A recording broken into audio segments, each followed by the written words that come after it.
Okay.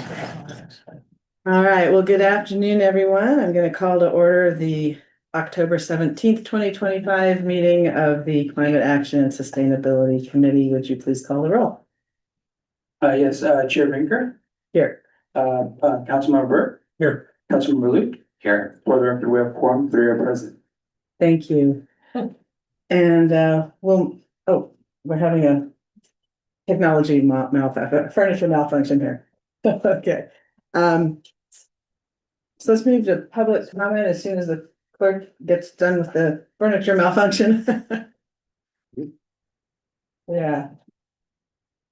A safety issue there for Public Works or somebody. I'll take care of that. Thank you. We'll amend the agenda for that. Okay, now, could we see if there's any public comment for matters not on the agenda, but within the purview of the Climate Action and Sustainability Committee? Yeah, through the chair, I received no request to speak for general public comment at this time. Okay, so no one in the room, no one online. Yeah. All right, thank you. So we'll close public comment and go to standing verbal reports, starting with staff. Well, thank you. Brad Eggleston, Director of Public Works, and we do have some updates and comments. First, on the single family home residential program, just a few items of news. So on October 13th, the city launched new permit fee rebates. I think we talked about this at our last meeting as an upcoming item, but new fee rebates that cover the cost of standalone heat pump water heater or heat pump HVAC permits. So these rebates complement the city's existing residential electrification rebates, making it easier for residents to replace gas appliances and support the community's climate goals. And then last week, Development Services launched the instant permit process for heat pump space conditioning systems. So this is an instant process that allows contractors to pull permits for electrification projects on the online Excel system.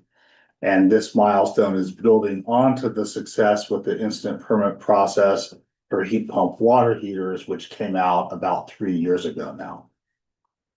And then last on these topics, staff is planning the first heat pump happy hour next Thursday, October 23rd, from 4:30 to 6:30 p.m., which also happens to be heat pump water heater day. And this event is going to be held in the breezeway between the Mitchell Park Library and the community center. So community members and heat pump water heater program participants in particular are invited to join the happy hour, share their experiences, meet with experts, learn about upcoming electrification programs and resources, while also enjoying lemonade, tea, and pastries from Ada's, which is right next door there. So those are our single family home updates. Then just wanted to note, following a couple weeks after that event, Actera's annual Green at Home tour is coming up on Saturday, November 8th from 11 a.m. to 4 p.m. The city is a sponsor again this year. This is really a great opportunity for residents to take a self-guided tour to see how their neighbors have made electrification and other types of sustainability improvements to their home. And the place to go to learn more and register if you'd like to participate is actera.org, their website.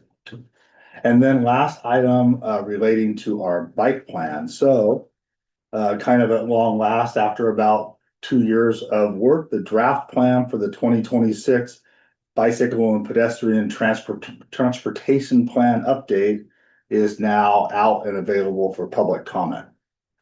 So it's the result, as I said, about 2 years of work, 3 rounds of community engagement that combined online tools, in-person events, meetings with committees, commissions, and the city council. The public comment period is open through November 14th. And the place to see the draft plan and that you can submit comments is paloalto.gov/bikepedplan. Thank you. Thank you. And, Do you have a question about that? Yeah. Please. Just 2 miscellaneous things. So one, I'm not sure if staff was copied on it, on whether it was sent I think to the whole council, but I'm not sure. A resident sent an email on solar permitting fees and um, uh, recognize how great the Solar Plus program is on both how streamlined it is and the low costs of permitting on it, but made the resident made the assertion that not all residential solar qualifies under that, and that we had something like tripled our solar permitting fees for solar installations outside of the Solar Plus. And so I wanted to ask if staff could look into that and let us know what's the reality and of that circumstance. And then the other item was that we haven't seen it yet come to the retail committee, but there's work on the update to the CalAv outdoor dining and streetscape. And one of the things that the council had pushed back on was kind of coverings that were umbrella oriented instead, wanting to enable more permanent, semi-permanent outdoor structures. And one of the things related to that is the ability to have radiant heating rather than propane heating.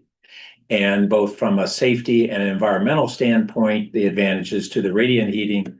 And so I wanted to make sure that this group that is looking at it from that environmental standpoint is engaged with the staff and consultants who are coming up with those regulations.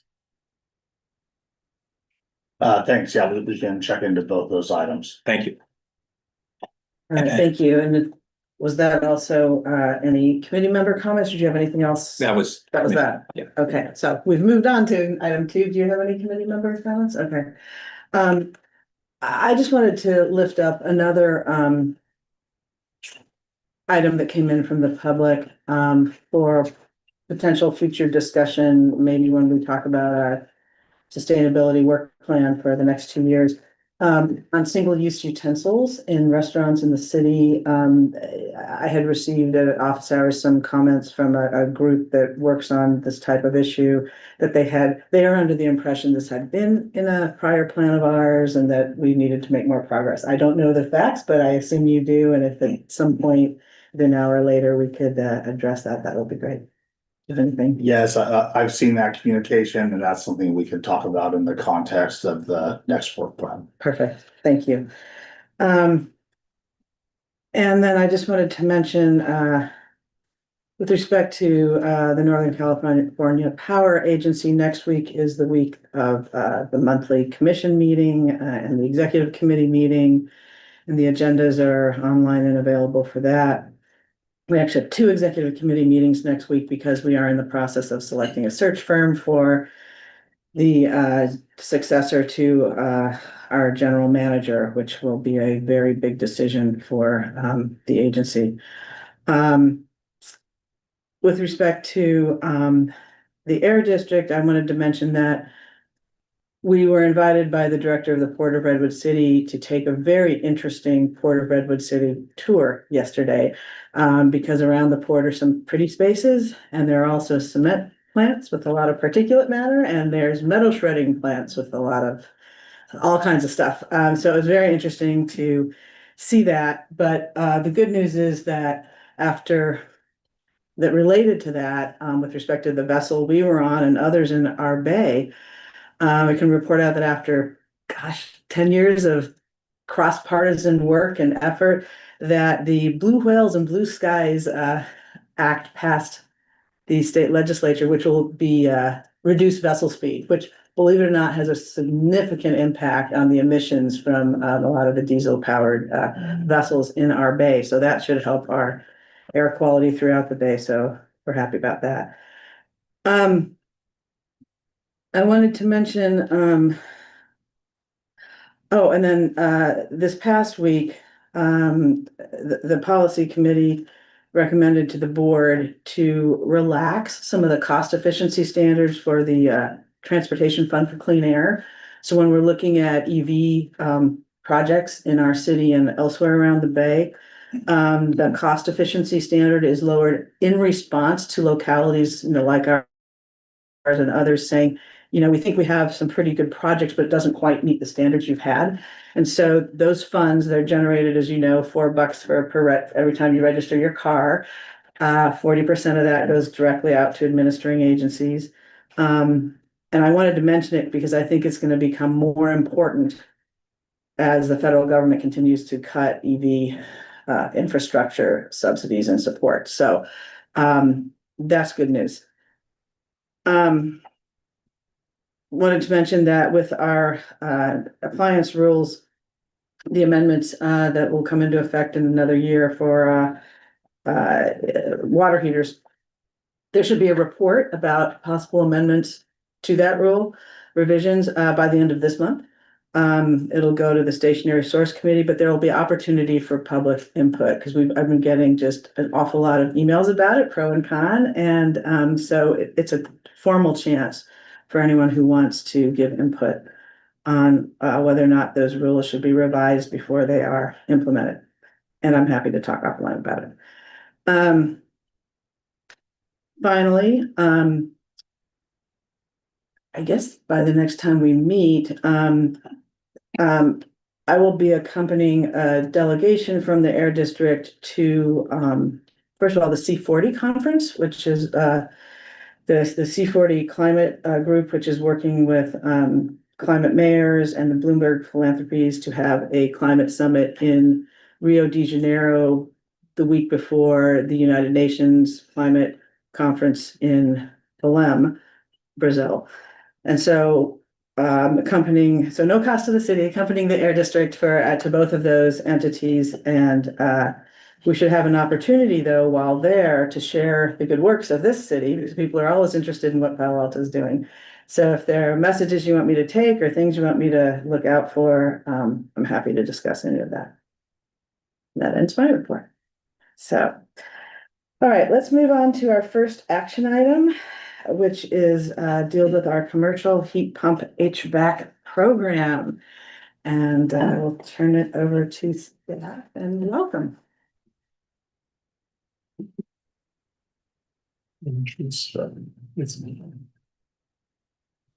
And for this item, we'll have Shelby Sinclair, the Utilities Department presenting. Success. All right, good afternoon, everyone. My name is Shelby Sinclair, and I'm the Sustainability Programs Administrator for the Small and Medium Business Energy Efficiency and Electrification Programs, as well as the Heat Pump HVAC Pilot Program. I'll go ahead and start. Next slide, please. I'll be discussing today some of the findings from our commercial heat pump HVAC pilot program and how we're using the results from the data we've been collecting to come up with design proposals for the advanced heat pump HVAC program. Next slide, please. So some of our key findings from the pilot program, as of now, we have 14 projects that have applied. Of those 14, there are 6 that are approved, and in order to be approved for the rebate, customers must submit all initial documentation, which includes a cost comparison for the heat pump HVAC project, as well as what it would have cost to replace it with a gas like-for-like system, so that we can get that cost comparison data point, as well as obtaining their permit through the city. So they must have their permit issued in order to be approved for the rebate funds. Of those 6 customers, we've had 3 that have completed their projects. And then I'd like to point out the 2 that are unenrolled on this list. One was due to, it was an emergency exchange at a preschool, and the equipment that the contractor had on hand did not meet our efficiency requirements, so they were unable to receive the rebate, unfortunately. And then another customer, it was actually one of the private schools here in Palo Alto, they dropped out because even with the rebates, the cost was too high. So when I mentioned, in order to be approved, customers have to provide the cost comparisons. So with that data, we have found that on average, heat pump HVAC projects are about 22% higher than the equivalent gas projects. And just to translate that to dollar amount, the average is $142,000 higher. One thing I will point out though is there's been pretty inconsistent pricing between contractors, and each project is quite unique.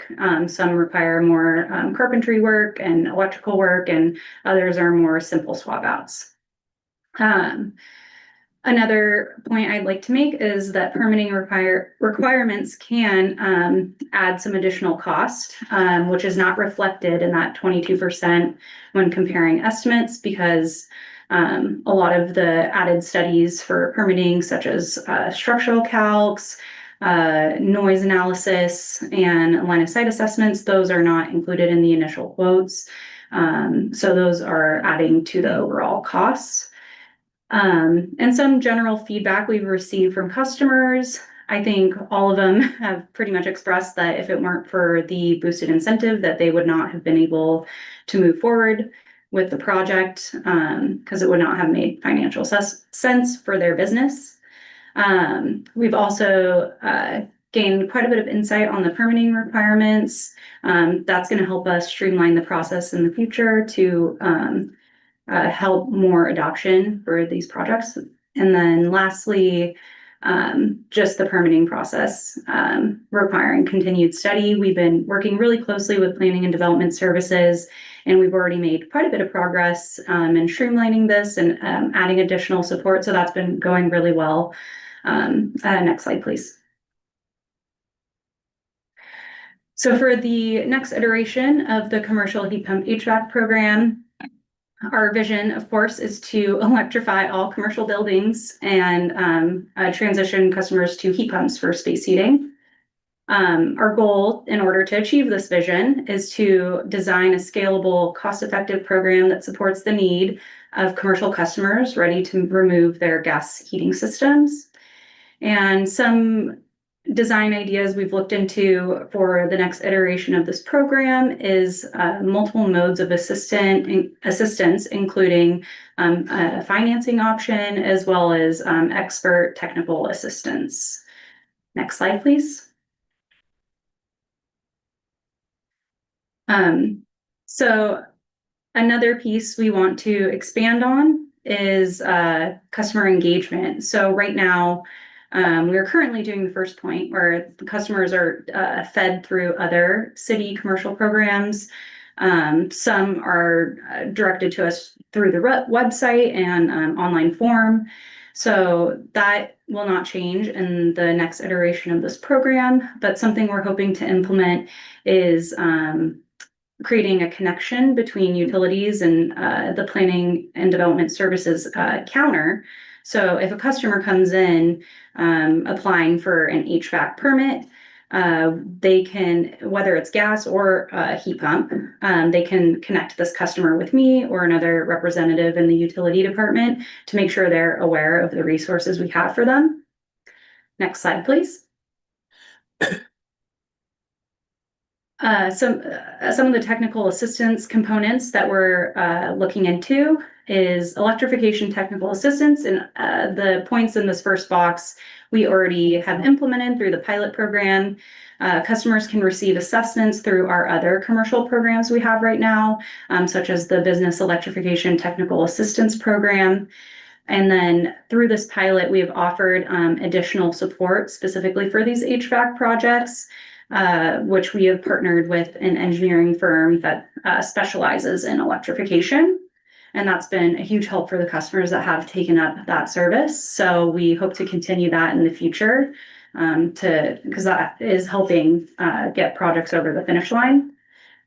The next points of ideas that we have are more contractor resources. So with the financing option, we're looking into partnering with Go Green, which is a statewide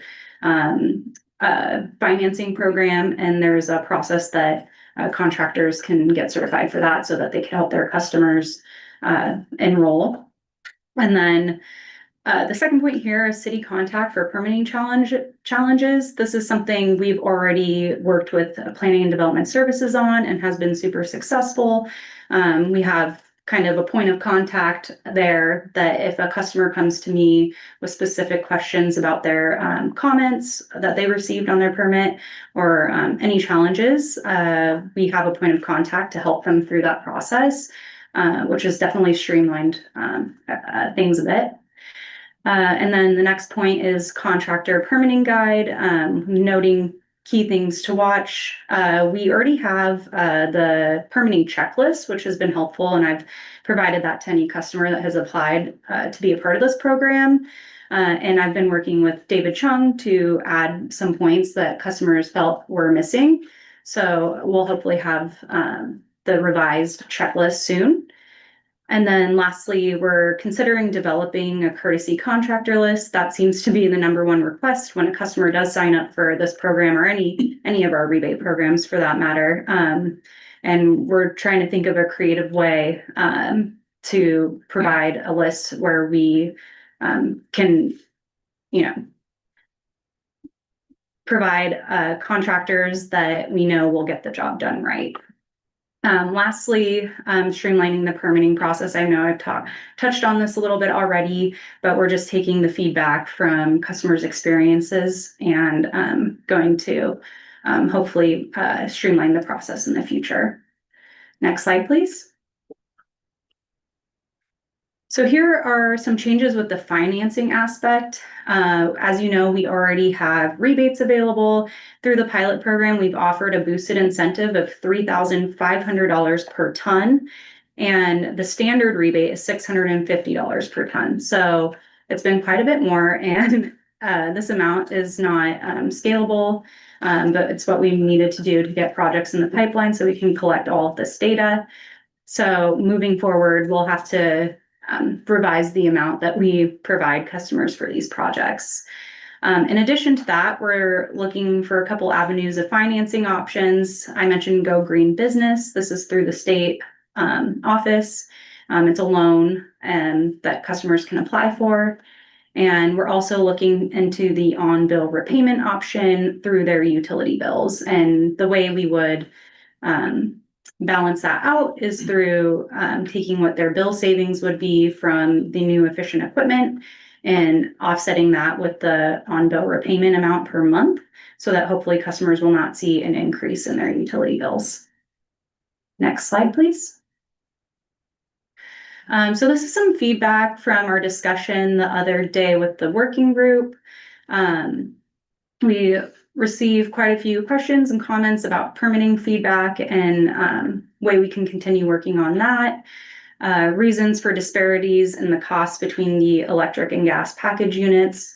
I'll touch on that a little bit, but basically we are seeing that the electric heat pump units are still more expensive than the gas units, especially now every year there are more and more efficient options on the market. And the more efficient you go, the more expensive it is. But then you save money in the long run. And then next is the impact on the building owner operational expenses. We are starting to collect data on this to see the bill impacts over time, but we still don't have a clear data set on that since we need more utility data after the install. And also some feedback was asking why some of these, the 3 projects that are complete, why they chose to participate. One was simply because, they're sustainability minded. They wanted to electrify and just get off gas in general. One is a company who it's a part of their sustainability plan. And then others are just taking advantage of the higher rebates while they can, since they knew that their gas system was nearing the end of life. So they wanted to jump on it while they could. And then next slide, please. So I'd like to, staff recommends that the Climate Action and Sustainability Committee recommend the City Council adopt these new design guidelines for the next iteration of our commercial heat pump HVAC program.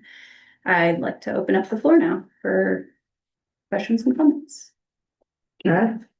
Well, Ms. Sinclair, thank you very much. It's exciting to see this program come forward and yeah, we've done the residential programs and now to see this one. So thank you so much. Do we have any public comment on this item, Mr. Clerk?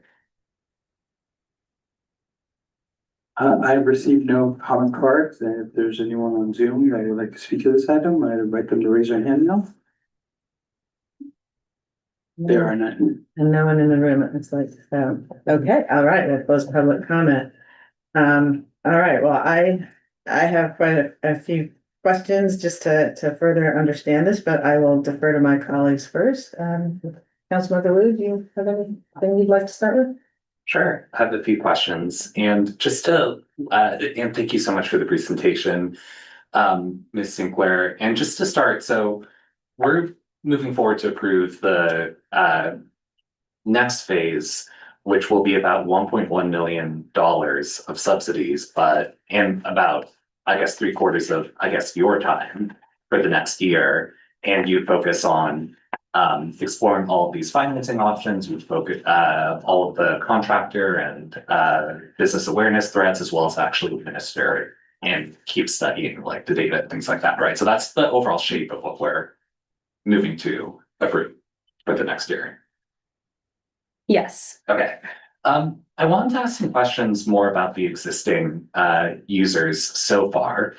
So can you give some more color on who these customers are? You've mentioned a couple of schools, but just getting a sense of whether they're big warehouses or light industrial or schools or hospitals or things like that would be useful. Yes, so of the 3 completed projects, we have one daycare preschool center, relatively small.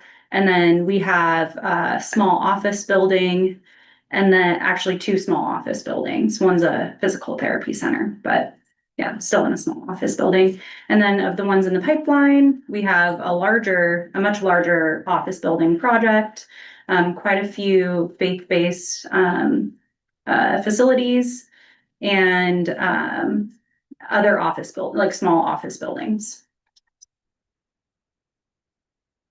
Thank you. Can I, Would you come up and grab a,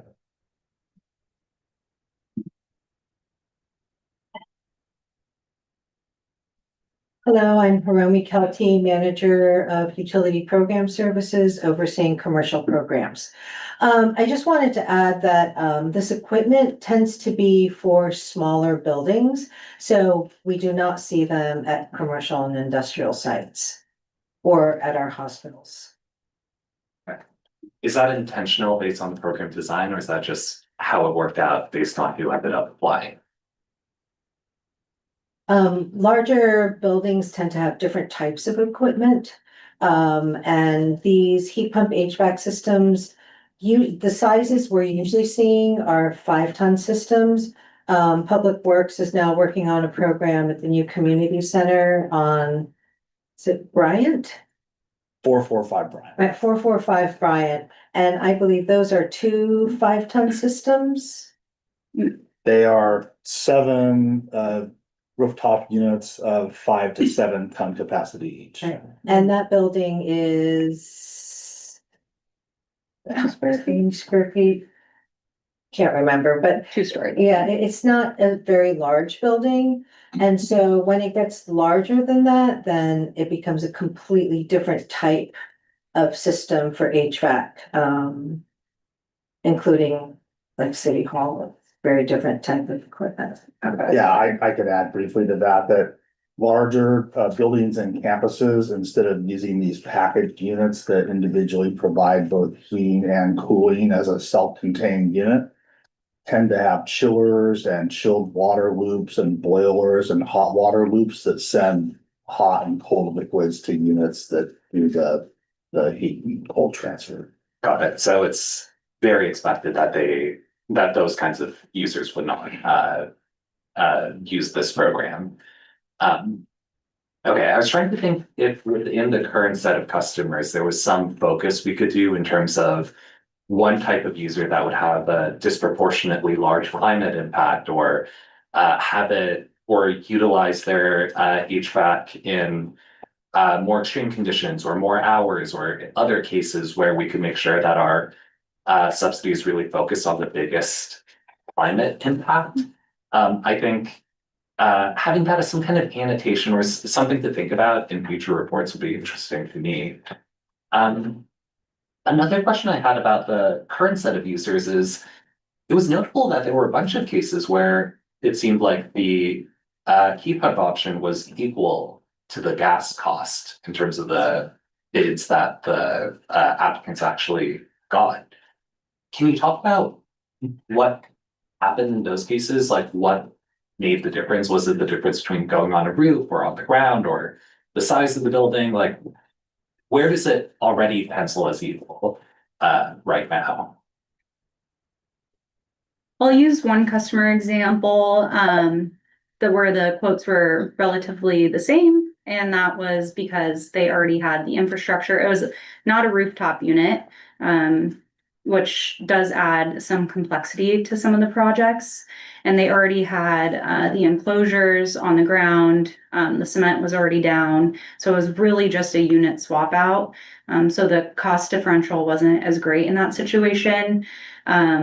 A situation where it was the opposite, where it was much higher, was that daycare center, where they actually had to do they had to go into the walls, do a lot of electrical work, which required, of course, patching and painting after the fact, which added to the overall project costs.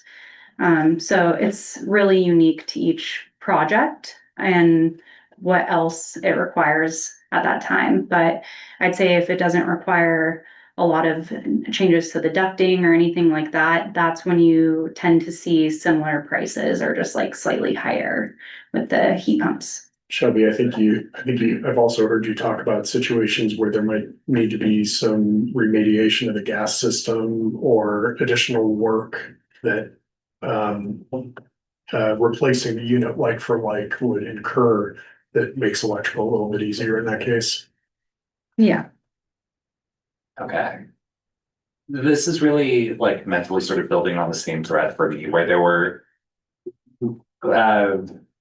a decent plurality of the projects where the heat pump cost was equal or even a little bit less than the gas cost. So just still thinking about how to be most effective with our subsidies and maybe give more subsidies in cases that where the subsidy would be pivotal in what decision someone makes.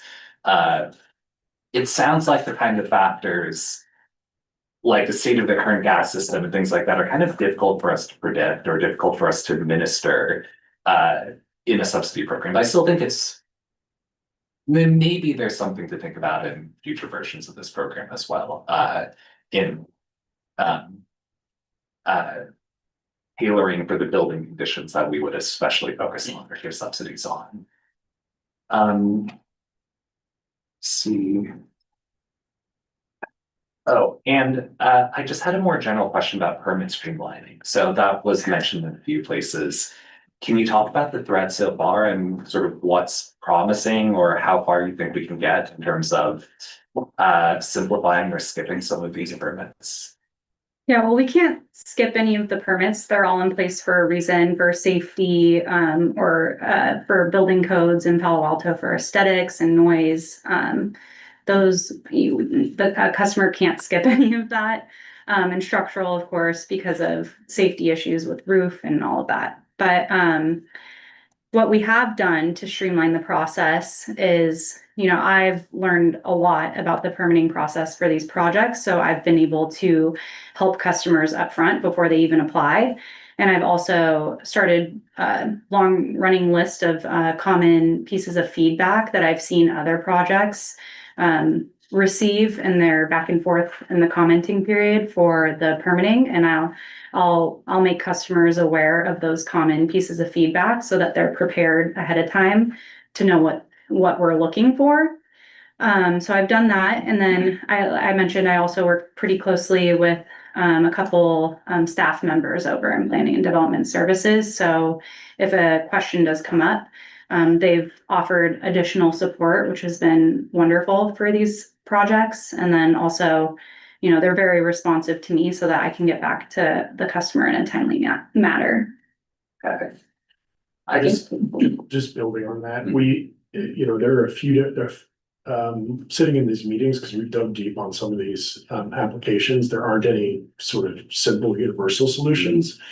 I think from a general standpoint, you have, there are trade-offs that the community is making between different policy, policy needs. And so, what they're potentially, as we talk through the permitting issues with planning and development services, we can find policy questions that we want to bring forward. But also, sometimes it's a matter of tweaking processes to make them a little bit easier. And as Shelby was talking about, coaching up front from the program management team, and our program operators. And then there are places where educational materials can be helpful, and we've made a lot of progress on those. Thank you. I guess,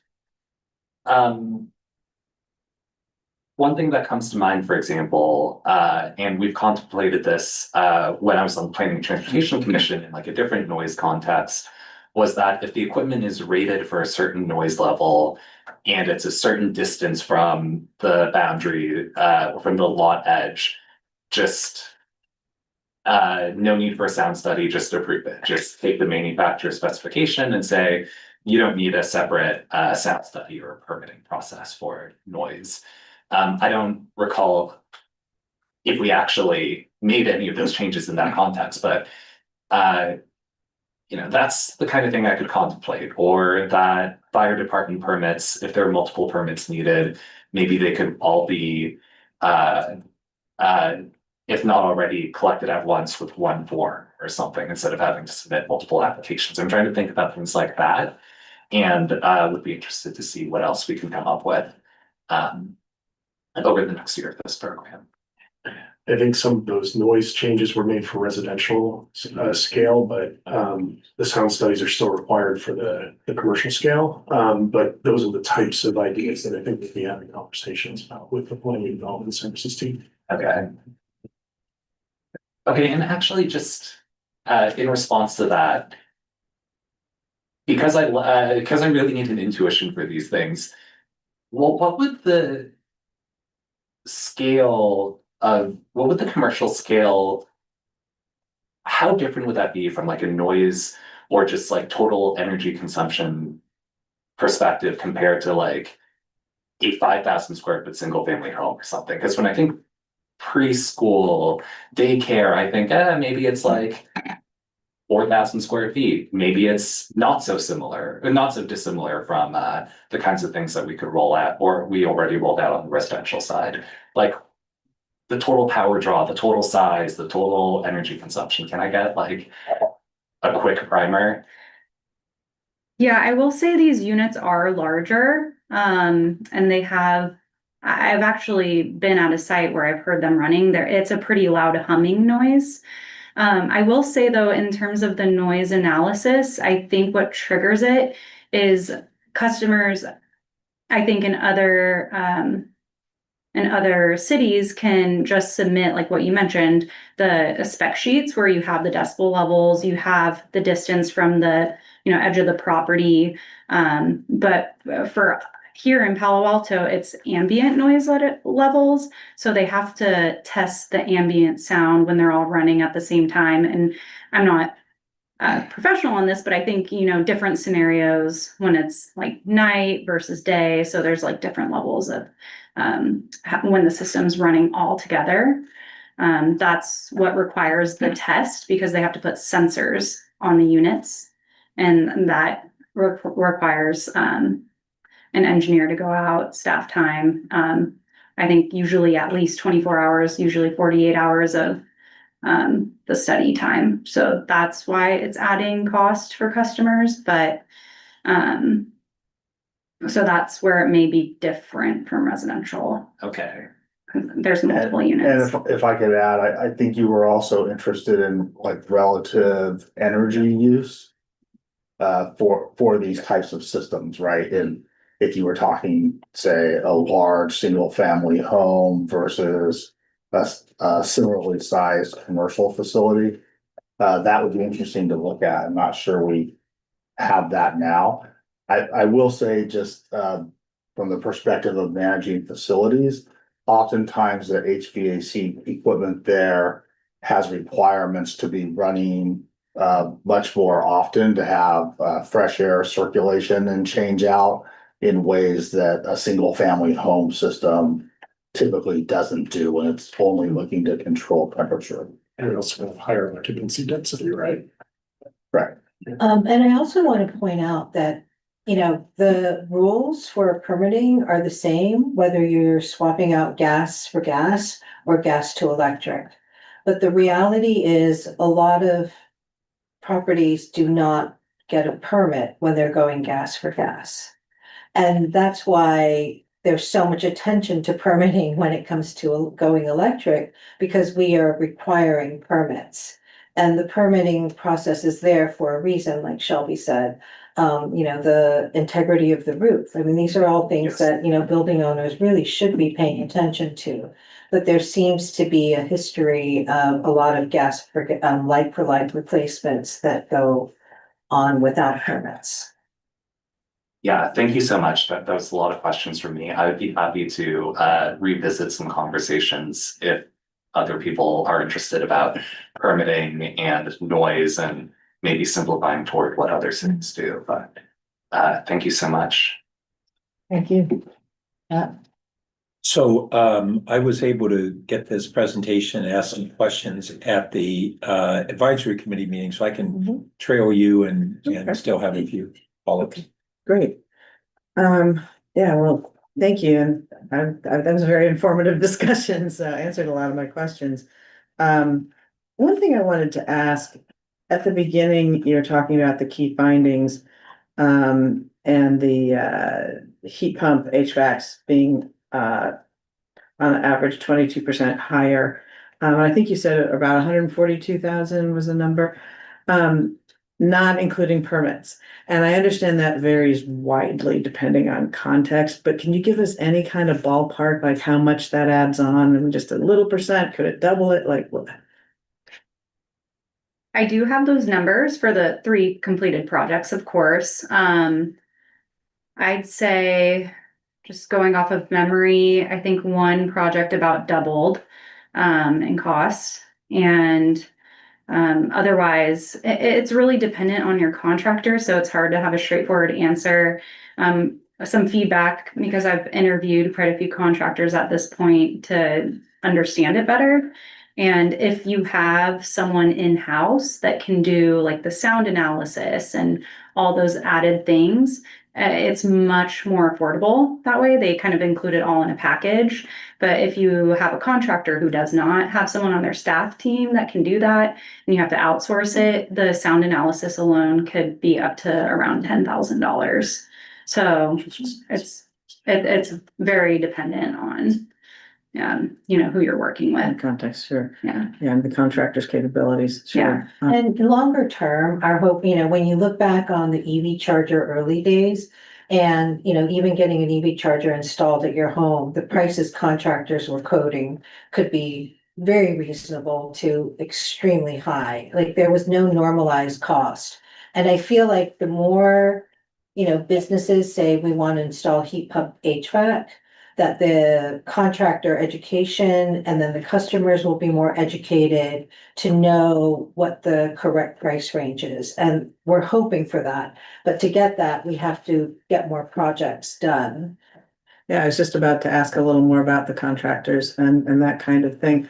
Because I think, and actually, my next question is going to be, are there any learnings that is in fact the case? I think there are, from our heat pump water heater and our heat pump HVACs and well, since I've asked that, I can go ahead and ask that. But I think that's, you know, at the beginning, they were all over the place. They're still a bit all over the place, but I think less so. Are they beginning to settle in on some more standard pricing?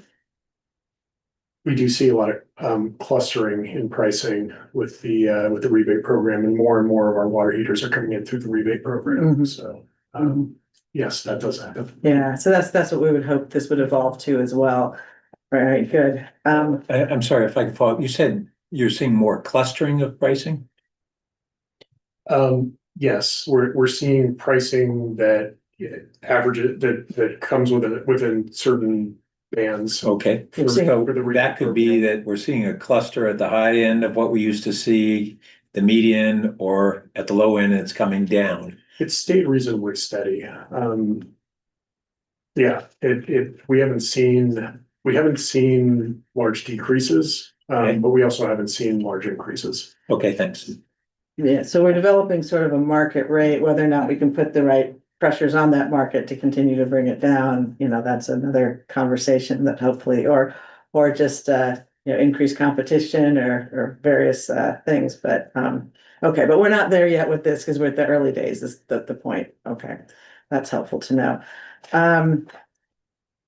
I too was, interested and eager to hear about the handshake, with between utilities and planning on the permitting. I think that's just really important.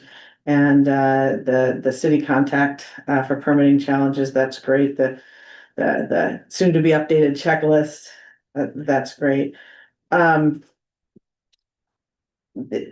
Following up on the conversation we just had, can you tell me a little bit more about how you anticipate developing a courtesy contractor list and some of the challenges with that? Because I know we had some, when we did the white glove service with the water heaters, and I think there were some ups, some downs. And so are there lessons learned there or things? Yeah, so I think one thing I want to be really clear on is we're not going to be vouching for quality of specific contractors. The types of, so the way we've done this in other contexts. Contractors, we've provided courtesy lists, for example, of contractors who have done work in Palo Alto, and we've managed that list to some extent if we find they're, doing unpermitted work or things like that. We might suspend them from the list for a time. Another form of contractor, I want to say onboarding maybe, is when they become trained to work with a particular financing program. So for example, through the Go Green program, there are a number of contractors who are certified to work with that program. That's not a vouch for quality, Right. but it means that, these folks can work with the financing programs. Are probably doing a lot of work within Palo Alto. And I think where we may be able to go further in this case is potentially providing some additional sort of training and information on permitting and the things to pay attention to in Palo Alto, and then providing some services where those contractors can have a contact if they're starting to run into regular issues with one particular part of the permitting process. And that's good for us too, because it gives us the opportunity to iron out those issues as they come up. So we want them to have these contacts with us. And permitting, planning and development services does actually have a point of contact on projects. But I think this might even go further to be a single point of contact for contractors more broadly across various projects. Strange question, but so if there's a contractor who does both, who would install these, well, say heat pump and non-heat pump, HVACs, do they tend to make more money? Is it a bigger ticket if it's a heat pump, or is it roughly the same in terms of profit for them? I'd be curious to know exactly. I know the amount that they make is more money, but it's also more time intensive.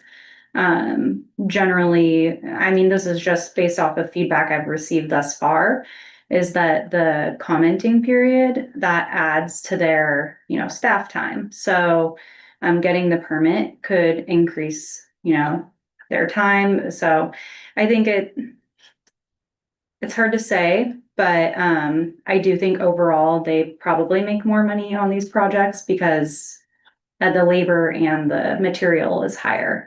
Yeah, so I'm wondering about incentives there, that they would not have an incentive, for example, to, unless they didn't know how to install one, to steer someone away from heat pumps, and perhaps might even have a built-in natural incentive to steer someone toward it, or at least let them know about the benefits. I asked because, it talks in here about it's not sustainable to keep with the incentives that we've had so far, and so we're looking for these other financing options. And it's been suggested to me in other cities that perhaps you pay incentive to the contractor, which I don't know that I love that, but I'm afraid it would have hit the same sort of sustainability issues. But also, I think there's kind of a built-in incentive. So I don't know if you've heard any things like that or have any thoughts on that as a. A couple of years ago, or a few years ago now, when we first launched the small and medium business programs, we tried, and this is like our business energy advisor and electrification technical assistance program. So before the pilot, we did try and do quite a bit of outreach to contractors to get their feedback on what they would think of an incentive for contractors. And it was really difficult to get a hold of people. They're very busy.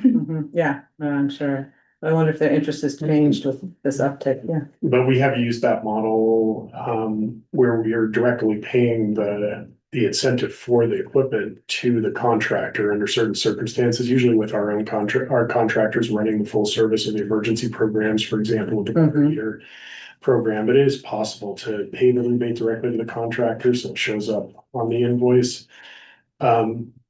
And I've also seen the other model where you're actually paying almost like an incentive for the contract that just goes to the contractor for bringing in business. That's another possible way to go. And you might think about that more as a marketing expense. And so it'd have to make sense in the context of your sales and marketing strategy. Well, I guess I raise it because I'm wondering whether it should be one of the possible options as we look at finance and incentive options. We can consider that as we finalize design program. That would be great. And I guess finally, when you were talking with Councilmember Liu about that it's often the smaller buildings that would use this type of equipment that we've been talking about, not the giant office buildings or manufacturing facilities. So then, do you have any sense of what proportion of commercial buildings we're talking about that might potentially use this program? I would say it's a vast majority. At least in the small and medium building sector that I've worked with thus far, most have package units or like a mini split or something like that, depending on the facility. But I'd say with the exclusion of maybe like Stanford Research Park, because they tend to have the boilers and chillers, the larger hotels, and obviously the hospitals too. But so we've had some preliminary information from our building sector studies that it could be in the range, it is the vast majority. It could be in the range of, they're estimating 60 to 70%. That doesn't necessarily mean it's 60 to 70% of the gas use though, because these are typically on smaller buildings. Yeah. And you get the heavy gas uses with those big, heavily engineered campus scale boilers. Right. So that's also something that we're going to be trying to look at in the next year or so. We have a pilot in the budget for that. Got it. So the vast majority of the buildings, but not necessarily emissions from building. Okay. Darn. All right. Thank you. Pat, thanks for letting me go first. Sure. So my colleagues had touched on several of the subjects that I was interested in as well. And so really, as we begin each of our new pilot programs, we have all these learning curves that we don't have a lot of other agencies we can look to. We do want to make sure that we are scouting for whoever we might be able to either learn from or share our information with it. Is that going on actively? Yeah. So I've met with people from Sacramento Municipal Utility District, and they actually had an increase in commercial heat pump HVAC installations in the last year or two, and that's due to they have a training program for contractors. I don't know the details about it, but I think the contractors tend to promote it more. I'm now working with the Pacific Northwest National Lab. There's a DOE study on nationwide commercial heat pump HVAC. So I just partnered with them recently. So we have our first meeting next month. Well, the one you mentioned, Sacramento, that's intriguing that they're doing something that is incentivizing the contractors. So I'd be interested in learning more about that. In the discussion about whether to provide the subsidy to the contractor versus the building owner, I seem to remember there was some other discussion recently where there was an assertion that maybe if it went to the contractor, it wasn't getting passed on, and they were just absorbing additional profit. And I'm not sure if that would apply here. But John, do you remember what the context was for I that? think this comes up in the context of incentives, especially those that are generally available. And you can see some rises in prices during times when you have incentives coming from the state, for example. So it is something we want to guard against, and we are trying to look for other designs other than incentives. Okay. So it really depends on how you run it. We're okay, for example, with our full service program, providing the incentives direct to the contractor because we have locked in pricing. So you just have to manage those dynamics. Okay. And then really, as we get even more data points from more adopters, mapping out just what are all the friction points that they're perceiving. I know that you've been collecting information. Is that through discussions with them, or is it a particular survey that we're seeking every one of them to fill out in exchange for this subsidy, or who knows what? Everything thus far has been through multiple interviews, honestly, with each of them. And when there's a certain pain point that comes up, we create a list of questions and I ask all of them. So we don't have like a survey per se, but I've set up many phone calls and meetings with them and asking similar questions to everyone. And to enroll in the pilot program, we make it really clear up front that we're doing this as a pilot and it's a learning for us. So there are a lot of requirements in the beginning that, if you're going to enroll in this, you're going to be answering a lot of questions. Good. Yeah. And then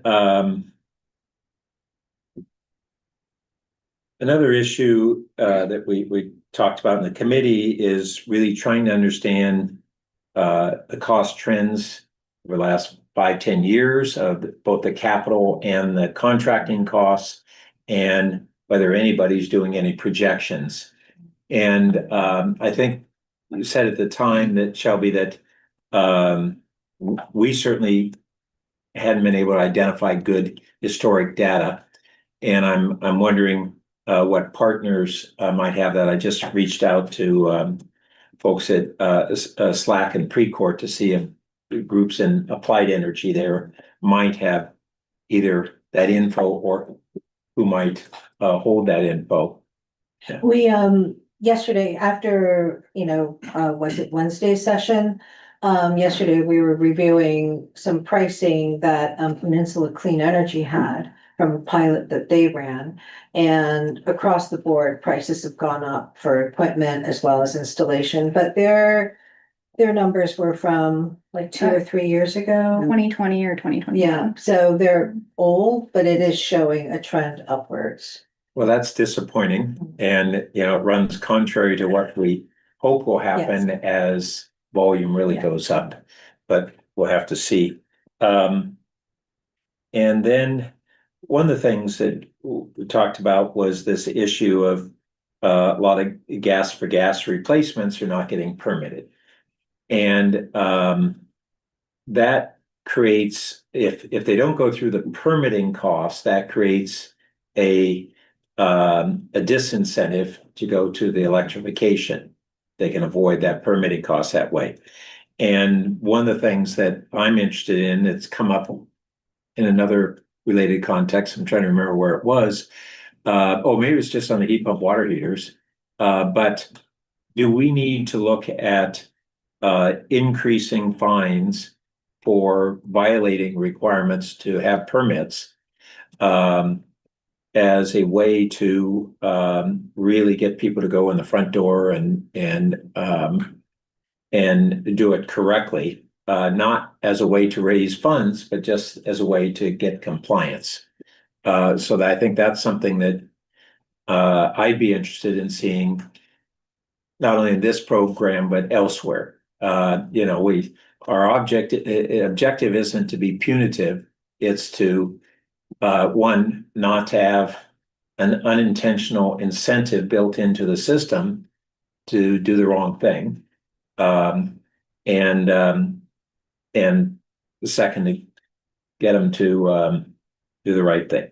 And then one area that was already identified as one of these related permitting costs is the noise studies. And that sounds like a pretty significant portion of the total cost, and pretty significant, and even more significant portion of the delta between a gas and electric. And I appreciate that there are factors that are context-based, both number of units and then ambient noise and how that affects it. But actually on the mini splits, we have similar issues, and probably more sensitivity for a neighbor next door than we do business to business, although both matter. And I think we've seen the equipment progressing in that direction of lower noise volume. I don't know if that's the case on the roof pack systems.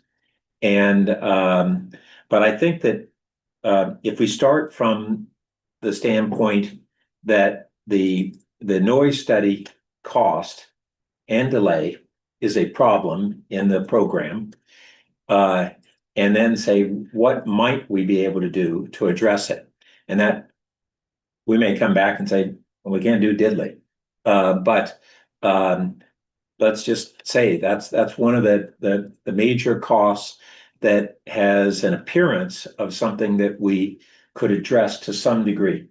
And if the ambient, I'm somewhat familiar with these issues, and ambient noise is very much a factor in how noise is perceived in a real problem.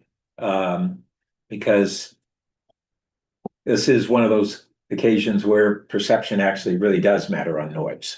And ambient is a fascinating thing, because you don't complain so much if there's a general noise in the background, but if you have something that spikes, then it really matters to you.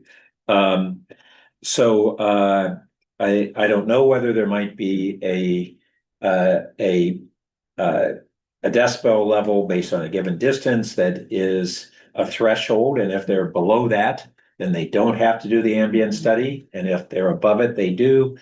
Not sure what the solution would be, but I think we want to look at, are there any ways that we can reduce this and incentivize the program that much more?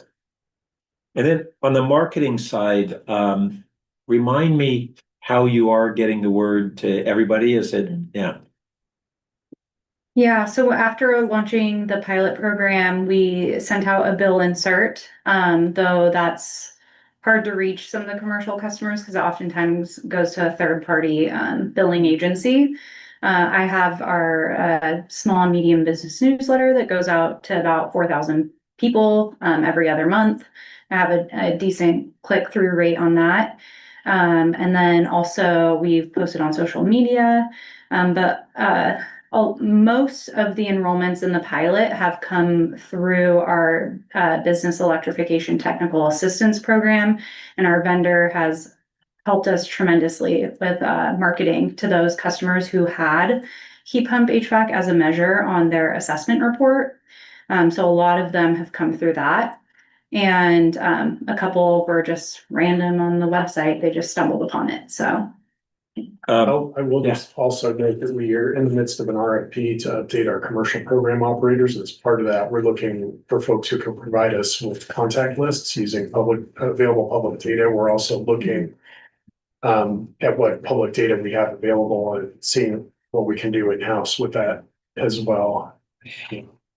Great, and are we seeing a dilemma here, like we have in some of the multifamily housing where it's the building owner who's going to install this, and it may be the occupier of the building who is more interested in the environmental part of it, or even the operating costs under a triple net if they're paying for their own utilities. We're asking the building owner to bear the cost differential, and the benefit goes to the occupant. So that's where the contact info issue comes in, and that is that the contact info we tend to have is for the tenants, or for a bill pay service or a manager. So pulling from other data sources to get that owner information, I think is a really important next step. And then as far as the landlord tenant split incentive, we're trying to look at designs that will both be more scalable, but also may enable, with the right agreements, the owner to pass on the longer term cost of repaying the financing through to the tenants as well. Okay, and lastly, I had brought up recently, and then did at the committee again the other day, that I had, through the last few years, had really forgotten that nearly 15 years ago, we had essentially a business sustainability advisory council, and it was sustainability officers of major businesses in the community or major property owners and the like. And out of that, at that time, we were really breeding a community identity that for our local economy as an exceptionally green city. And that was really kind of building a momentum of consciousness that would potentially feed into whether it's the building owners or the occupants. And one of the things that we certainly did here is one, it was attracting a kind of green businesses wanted to be located in the city with green businesses, and that had the city itself was performing in that way. And then second, it was benefiting not only the city's actions, but the company's actions were benefiting employee recruitment and retention in some of those businesses. And it starts being this virtuous cycle there that we haven't been talking about at a high level. It's not specific to this program, but this program made me, because it's commercial, made me think about it that much more. And I think it's something we really should be looking at as we are really back at the cutting edge. There are a lot of businesses that care and a lot of employees that care, and we have to link up that with what we're doing more effectively. Thanks. Thanks. Did you have anything more? Okay, just a couple quick things from me. Well, actually, let me pick up on that last point, because when you were asking about marketing, I thought, gosh, I wonder if you partner with the chamber. Gosh, I wonder if there could be businesses that might get excited about this together. You cited that, I think of the 3 that have completed, 2 of the 3 of them cited sustainability reasons for doing this. And so I was about to ask the same thing. So I'll just be sort of a +1 to Pat's comments that trying to get, the sustainability cool kids together so that they incentivize each other and we get that identity in our business community would at least be worth pursuing. The last event I'll be attending before I retire is a chamber happy hour. And I'll be presenting on our commercial programs. When I've attended chamber events in the past, I did not get a sense that the people in attendance were very sustainability, focused nor green-minded. I mean, it was more, I will survive mentality. I wonder if we could pool our collective interaction with businesses, and I bet if we found, 2 or 3 and kind of specifically invited them to Yeah. come, they could ask questions and show the way, right? That would be interesting. Did you have something on that point? Well, yeah, historically, we've had a few movements through the business community that were uh, complementary to this. I forget who was the chamber CEO, Susan, whatever, 20 plus years Frank? ago. Frank. And she was very strong in this. And then Jim Bear funded this whole effort to have a downtown, fully electrified downtown, which was overambitious, but it created a lot of enthusiasm. And so whether the champion is from within the chamber CEO or from a prominent developer or whoever, um, or us really convincing the chamber to step up more. I think we begin with a conversation of how we would like to do something along these lines and get people together to discuss ideas on how we might do that, including, I mean, the chamber doesn't have currently like a sustainability committee of its own. And if it did, then people might pop out of the woodwork because they're out there. They just aren't being offered a vehicle. And the Silicon Valley Leadership Group, used to have a stronger position in this than they do today. So they're not currently in that role, but that also is the sort of discussion that we could have with them. So I don't know how we'd instigate it, but I think that by starting with saying, yeah, this would be real advantageous, and we begin to have discussions and bring people together and get some ideas on the table and see if anybody bites. As manager of commercial programs, I would love to see that kind of thing grow in the city. Not just for this program, but across the board and with some of our key account customers who are interested. And it seems to be, mainly a funding issue. If there's no money to help us, then even if we want to, we can't, is something we hear a lot of. So I have a suggestion. Perhaps we can look at incorporating some of that into our work plans for the next couple of years that we're going to talk about. So we can have an express conversation. So great. That's exciting.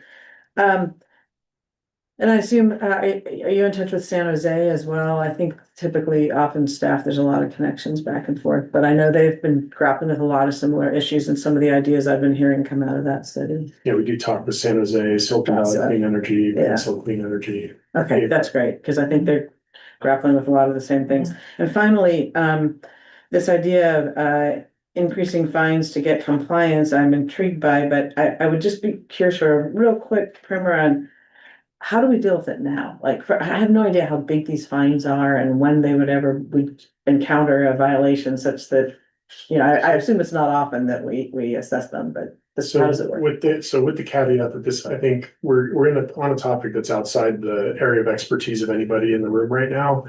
The one thing that I do remember is that they typically will set up the fees to apply on a daily basis. So they might be a few $100s on a daily basis, so they can accumulate very, very quickly for a long-term violation, like not getting a permit. And in practice, I think that gives code enforcement officers the leeway that they need to set the fine that gets action on what they're trying to enforce. Interesting.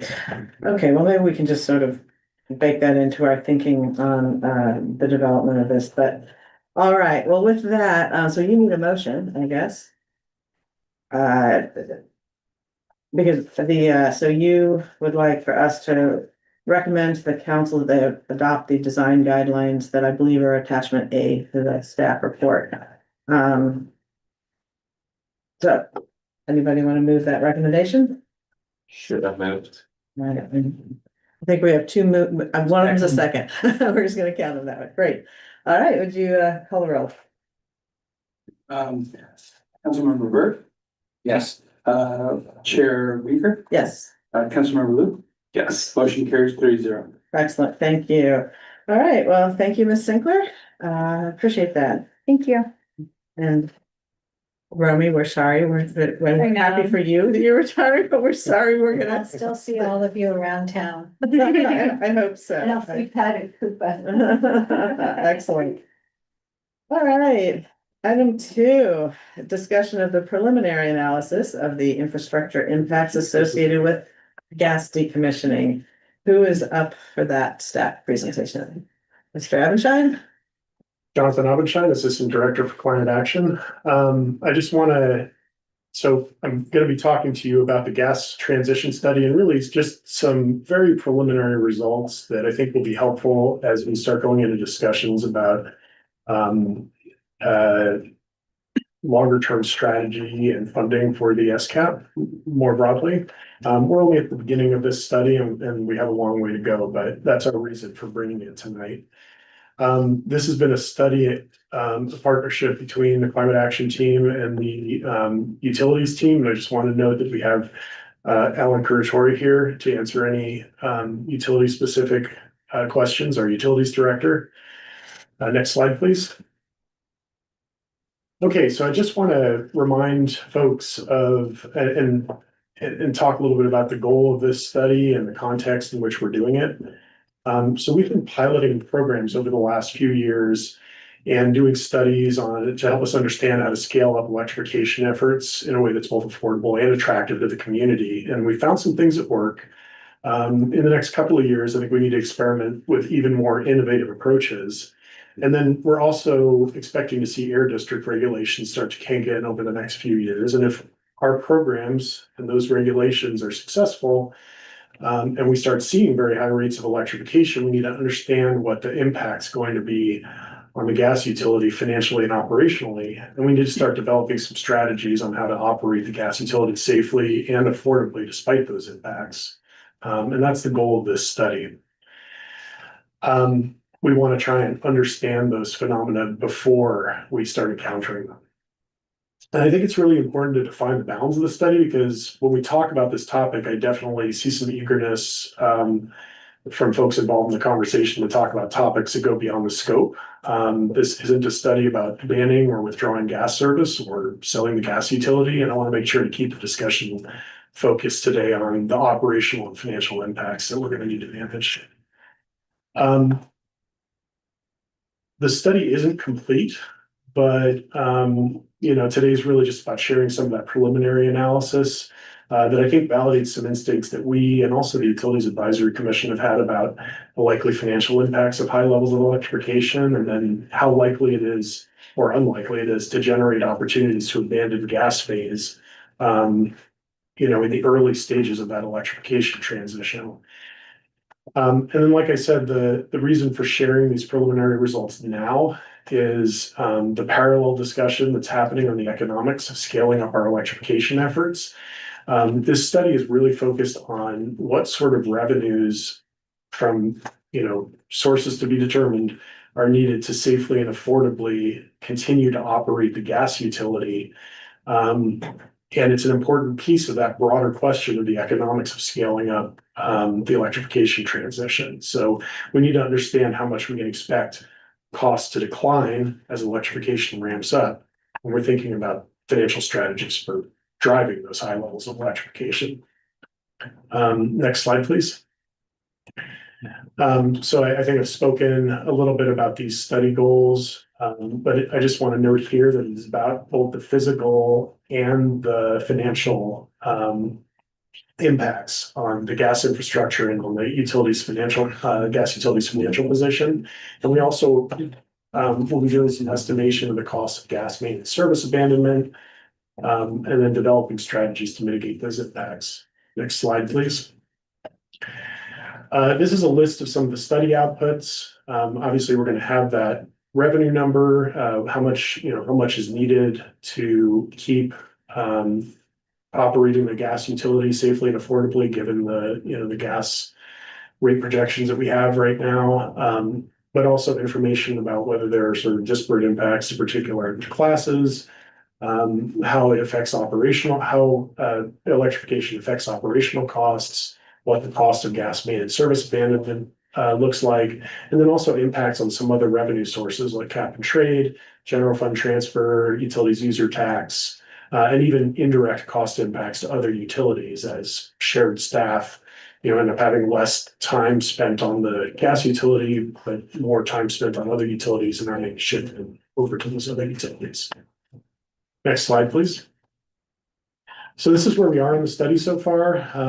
Our water, gas, wastewater engineering team completed a system model in April of this year. And since then, we've done a first draft,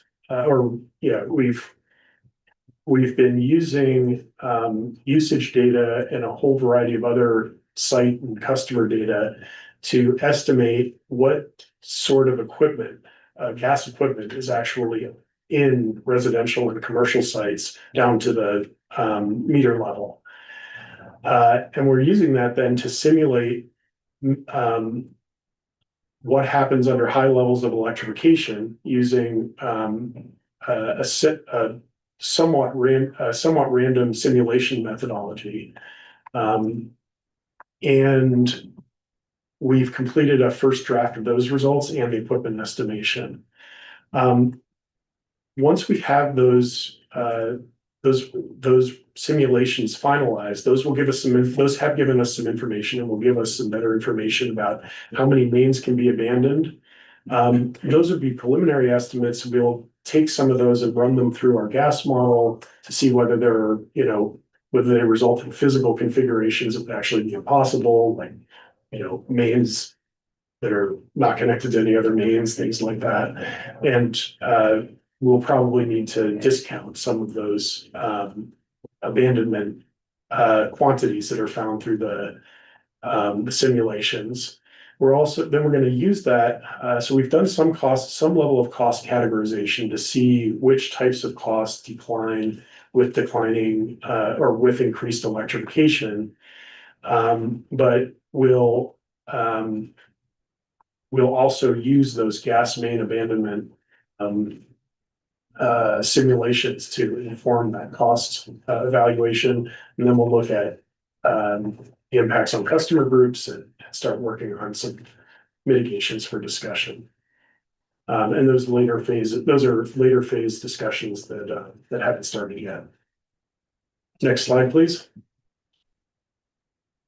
This is just a reminder of the electrification scenarios that we modeled. So we're looking at 20, 40, 60, and 80% reductions in gas sales, with corresponding levels of electrification for residential and small and medium commercial. We didn't try to simulate reductions in large commercial or industrial gas use, although we do expect there will be some opportunities, but those are the major loads that I think will be the most challenging to reduce.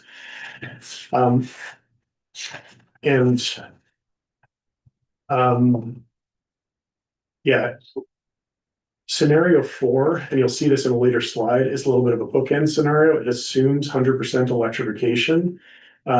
Whereas in the other cases, you have partial levels of electrification within those sectors that's happening randomly through the city. In scenario 4, it's assumed that everybody is disconnected, just to see from a bookend perspective what that looks like. We're also planning to run another simulation for this level of reduction in gas sales that is more statistical, because you may have situations where you've achieved these very high levels of gas sales reduction, but you still have people sprinkled through the community who still have small gas loads, and we need to understand those scenarios and what they look like. Next slide, please. So this is a preliminary result showing our estimations of the equipment population. So within single family homes, it was interesting, the gas usage patterns. We're aware through our programs of 3% of homes that have no gas connections, and then another 3% 3 to 4% that we know have at least one major gas appliance. But this, based on the gas usage statistics, this points to there being more electric equipment out there than we necessarily were aware of, and that is most likely electric resistance equipment in a lot of cases. In multifamily, there's even more electrical equipment, and this aligns with our expectations.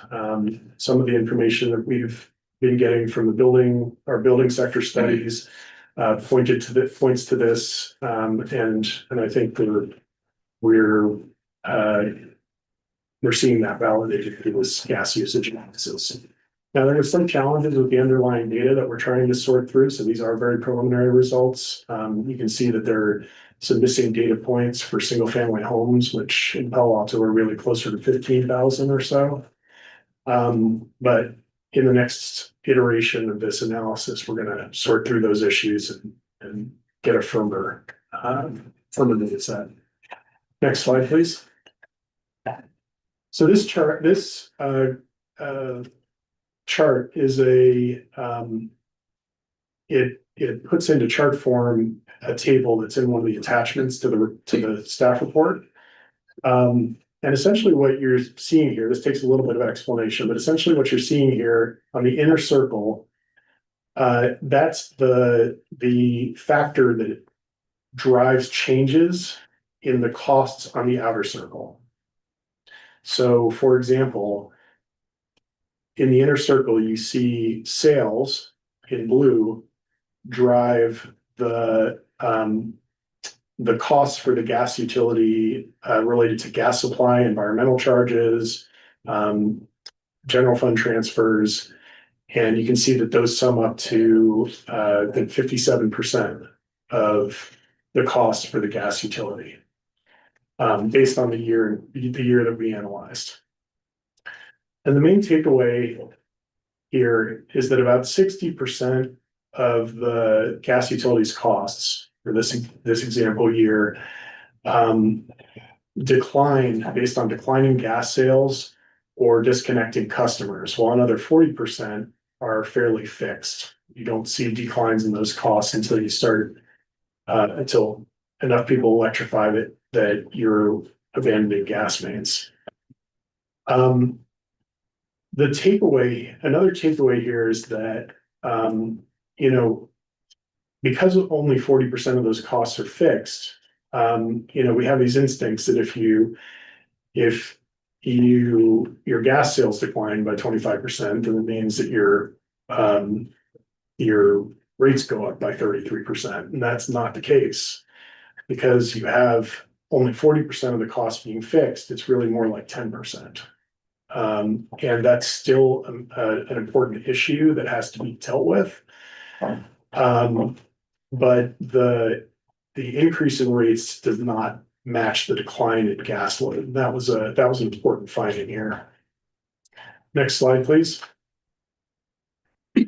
And then the other important finding, and this matched some intuitions that we had as we were starting to develop the scope for this study, is that you have to the gas infrastructure is sticky. If you're seeing mostly random electrification, and even at 60% reductions in gas load, you still are only seeing about 10% of the mains eligible for abandonment. That's a preliminary number. That's before we run it through the gas models and discount it. And you can compare that to, how many gas mains have these residential and single family or small, medium business customers on them. It's something like 85% of the mains city. So there's a big gap between, I think the main takeaway is that you're going to have to, that those revenue sources that we've been seeing in the preliminary, those impacts that we've been seeing in the preliminary results for the SCAP funding study that we've shared out of lost gas revenue, that those I think we had been hoping, maybe not expecting, but hoping that you'd also see some corresponding declines in those fixed gas costs over time as well. And I think the takeaway is that we shouldn't be expecting a large contribution, a large savings from fixed gas, from the abandonment of mains or reduction in fixed gas costs, that we have to find revenue sources to continue to operate that gas utility safely and affordably. Next slide. So we presented this to the working group on Wednesday. And it was a really lively discussion, a lot of questions about the study methodology, some discussion about why time and adoption rates over time don't factor into the study. I just want to really emphasize that this study does not have a time dimension to it. We do have to pick a specific year, so that we have costs that we can evaluate. And we're looking at 2030 because it's a few years out. So we see the effects of various investments and changes and expected changes in costs, but we're not asserting in the study that any particular result has happened in 2030. Instead, we're analyzing what happens under various potential outcomes in 2030. We're also, and then what revenue is needed to operate the utility safely and affordably in those scenarios. We had recommendations to look at what other cutting edge cities and states are doing, and that's also something the Utilities Advisory Commission wanted to share. I think just acknowledgement that there's going to be a lot of creativity needed to navigate these impacts. And wanting to quantify the value to the gas utility of electrifying a block, like if everybody could electrify at once, and we have looked at other utilities who've experimented with this. PG&E has done a few pilots of this, and usually the value to the utility is far outweighed by the cost of electrifying. I think there's often an instinct that there's so much money to be saved by not having to upgrade these aging gas lines. It's not as clear cut as I think people's instincts are sometimes. And then just a general suggestion to make sure to keep helping people try out induction cooking. We have several programs that there are several ways in which people can try out an induction cooktop in Palo Alto. And we're going to continue to offer people those opportunities to get more familiar with the technology. Next slide, please. This is an ambitious, I think, timeline for trying to bring the gas transition study to completion. But we would ideally be trying to complete the modeling by the end of 2025. I think it's more likely early 2026, and then work through final report development in early to mid 2026. That's what I have. Thank you. Thank you. Really, really interesting. All right. Do we have any public comment in the room? Let's start with that. Our first speaker is David C. I would like to invite David C. to come up and speak. Welcome.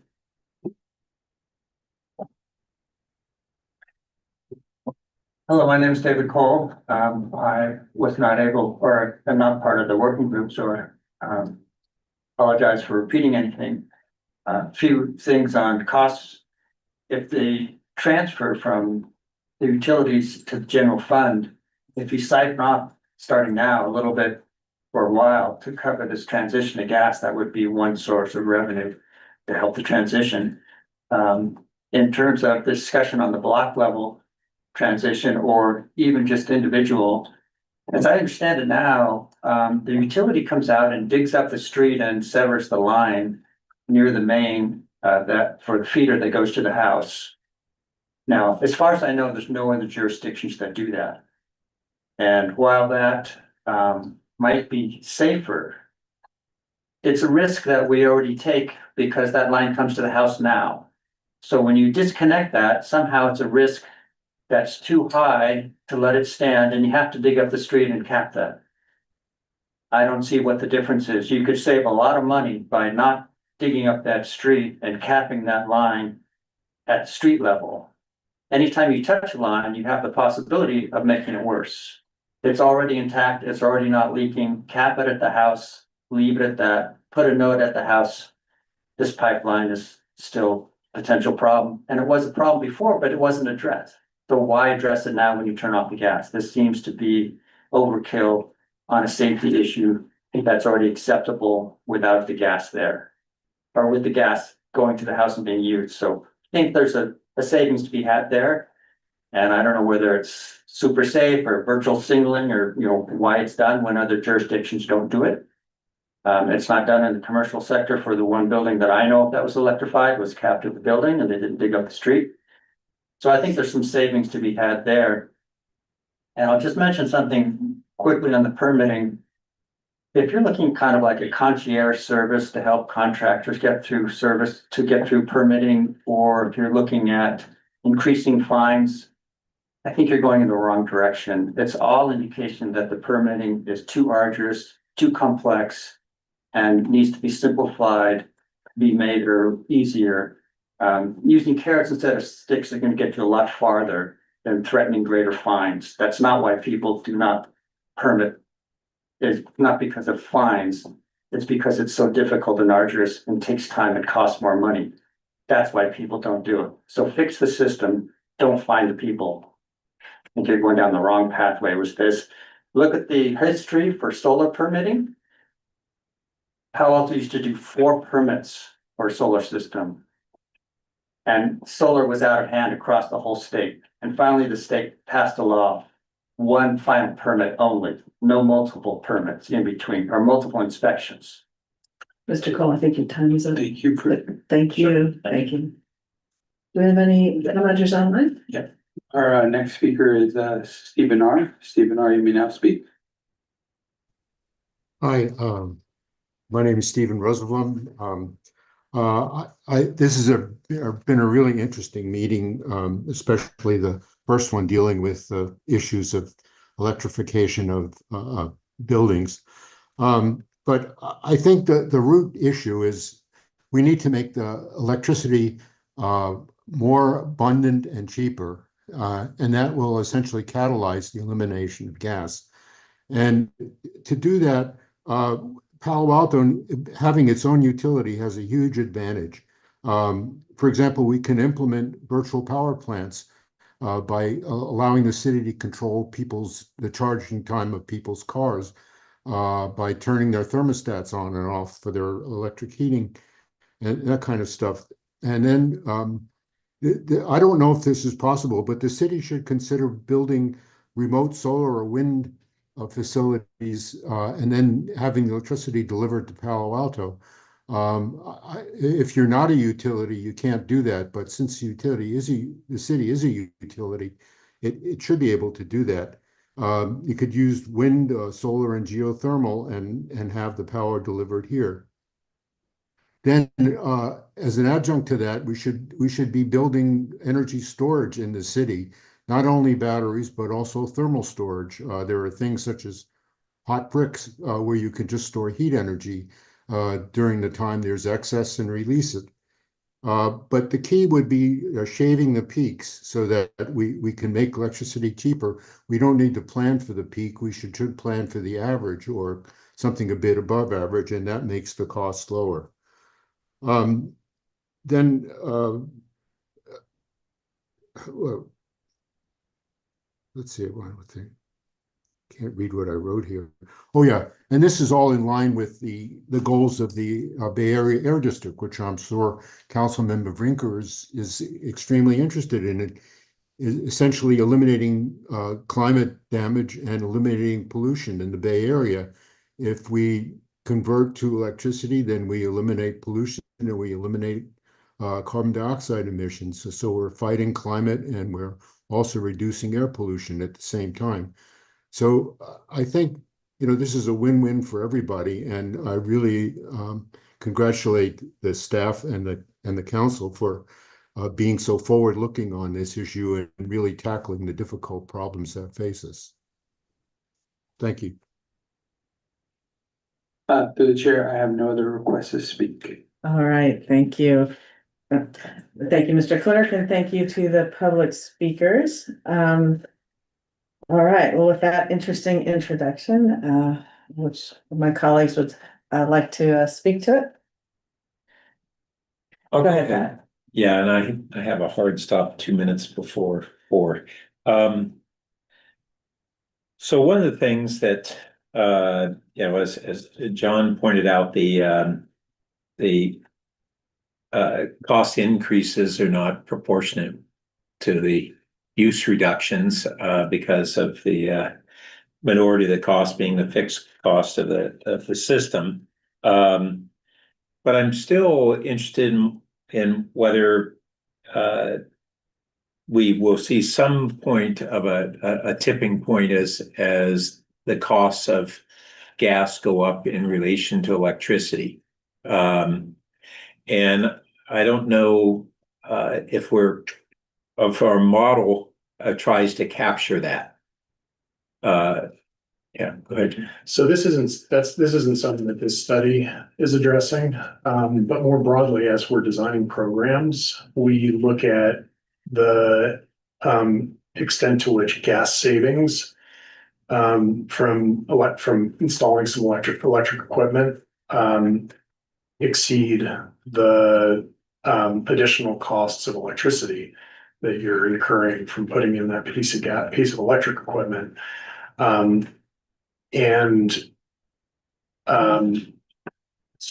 So that would more be the context where we do that type of analysis, and it really depends a lot on the type of equipment and the usage patterns. And there are some cases where you can see significant savings. In fact, most equipment, we do see some savings.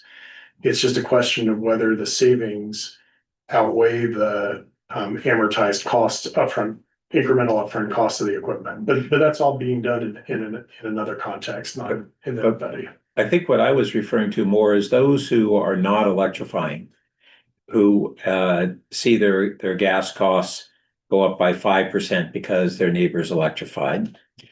That's not a strong incentive for them to finally say, gee, I need to electrify.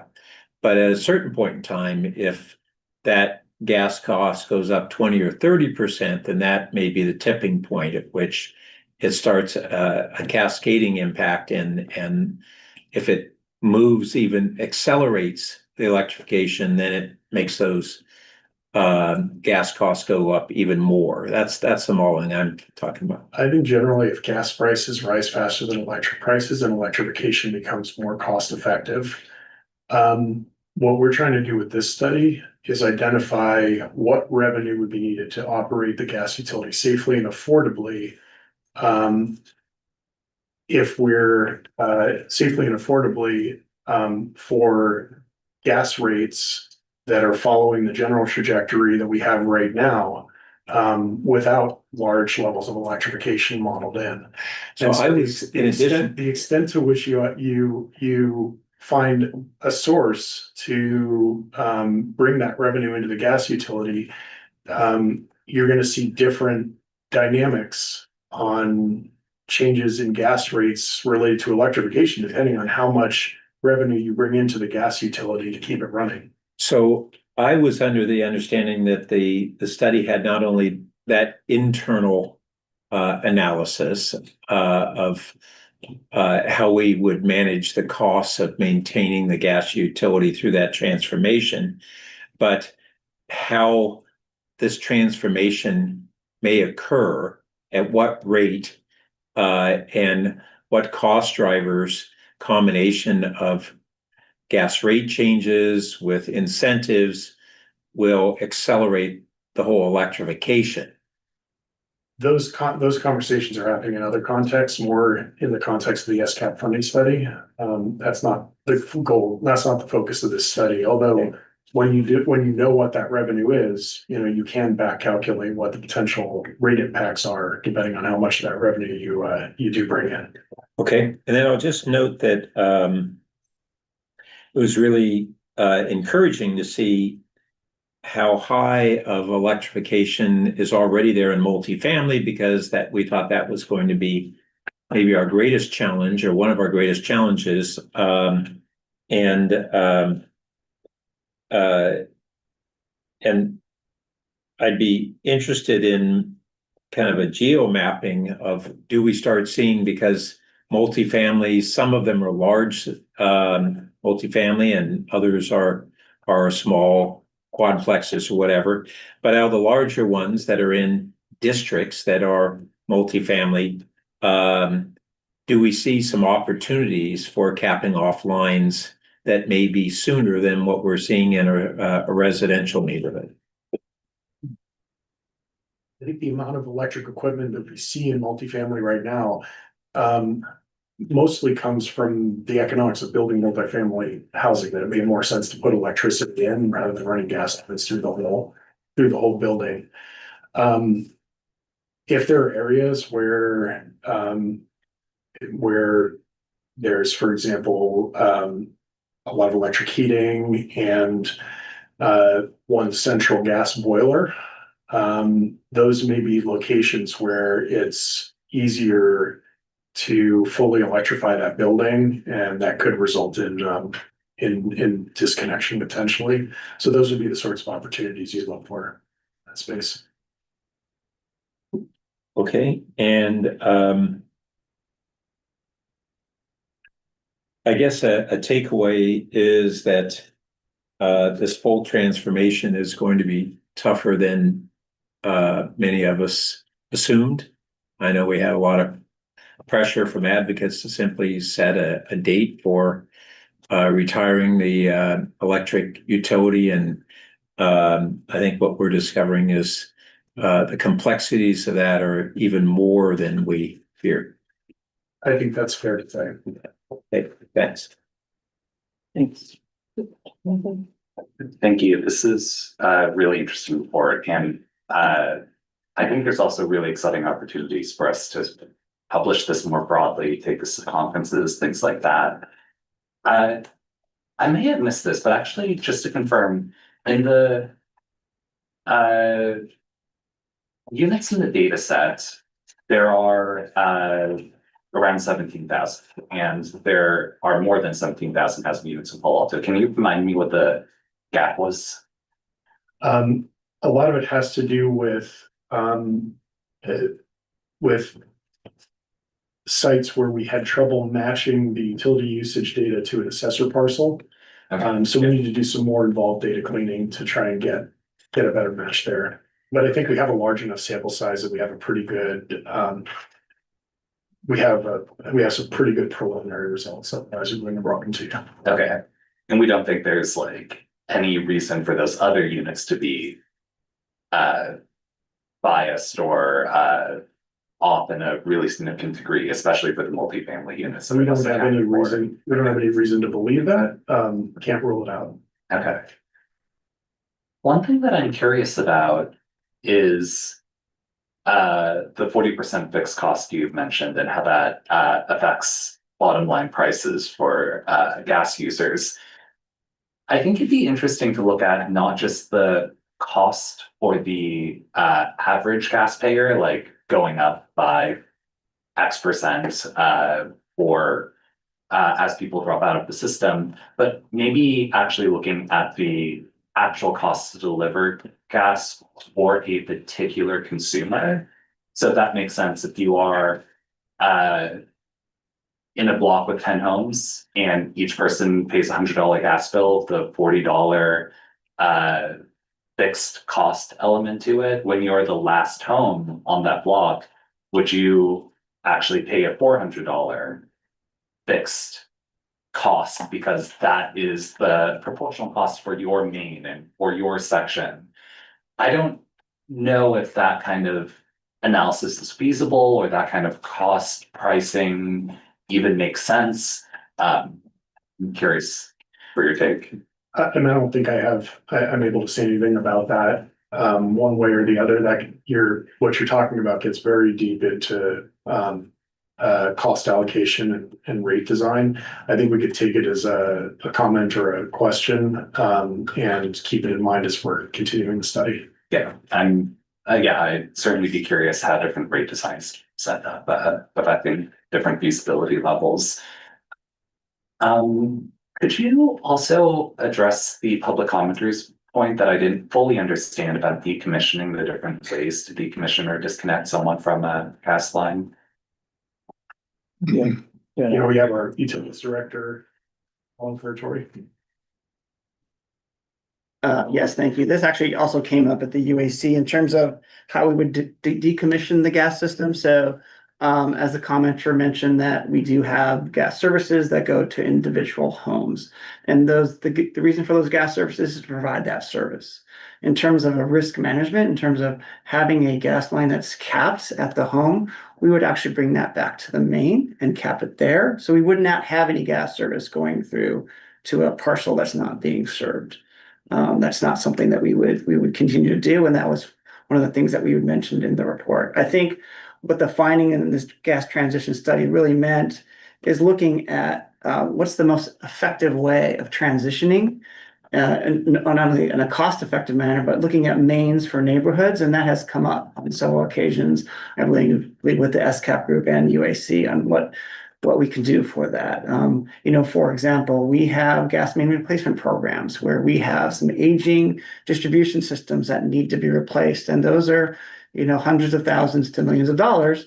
There's a prime example of potential location where we could, go in that community and really say, hey, this is a great opportunity to transition away from natural gas, save the existing ratepayers, because now we have, part of the system being decommissioned in its entirety. So I think that's one of the benefits of doing a study like this. Also wanted to mention, as Mr. Abenstein has discussed, is this is a financial model. We've done a lot of Monte Carlo analysis looking at some areas, and as you noted, it doesn't have every piece in there. We have updated our gas distribution model. So one of the next phases we'll be looking at is taking a look at some of that analysis, then running it through the engineering analysis, right? What mains do we need to have? What does that look like? How do we serve the subset of customers? And then in regards to the fixed cost, I think as we take a greater look at that, there will be some looks at the rate design in terms of how we attribute those fixed costs. If the fixed costs are there, do you put that in the fixed charge and then have a variation in the actual quantity charge? So those are things that will kind of flow from not only this transition study, but also as we look in the financial studies in totality with SCAP.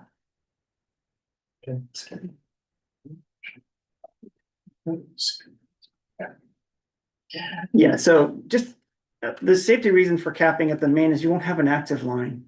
We would do that on the water system, on the sanitary sewer system. We capped it off of the property line. It's not uncommon to do that. And when you have a natural gas system, we would bring that all the way back to the main itself. So that would be a process that we would go through.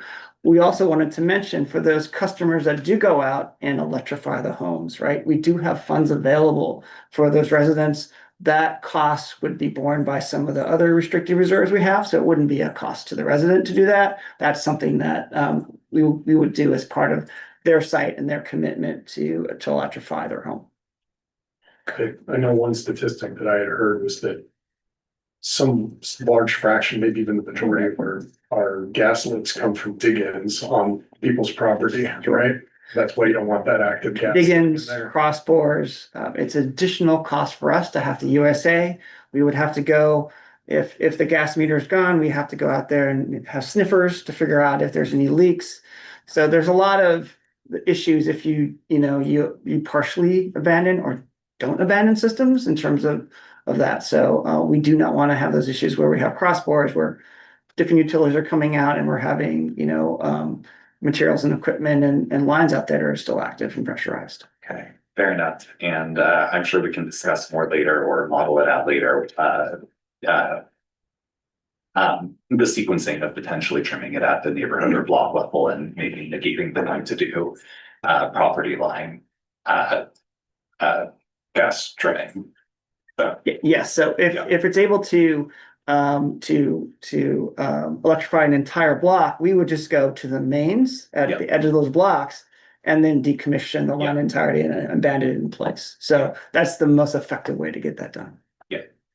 and I mean, we could look at the math theoretically of the risk of maybe not trimming it at the property line and then closing down the main maybe some years later.